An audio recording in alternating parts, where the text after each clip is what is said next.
જો ભગવાન આપની રજા હોય તો હું યજ્ઞમાં મારા પિતાને ત્યાં જઈ આવું. ભગવાન કહે, સતી આપ જાઓ એનો મને કોઈ વાંધો નથી, પણ યાદ રાખજો જ્યાં માન ન હોય ને હું આ કોઈ દિવસ જવું નહીં.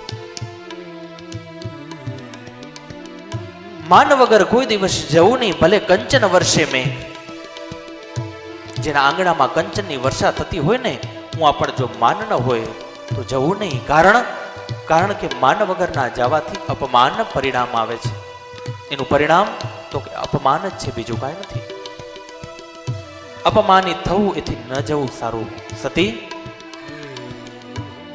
આપ જાઓ નહીં, મને લાગે છે કે કાંઈ અમંગલ બની જશે.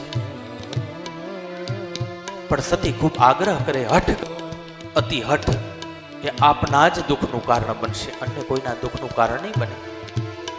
સતી ખૂબ હઠ કરી છે. અંતિમ શબ્દ કહે છે, સતી મને તમારી ચિંતા થશે, તમે વેલા આવજો. આ સતીને ભગવાન મહાદેવના અંતિમ શબ્દ છે કે સતી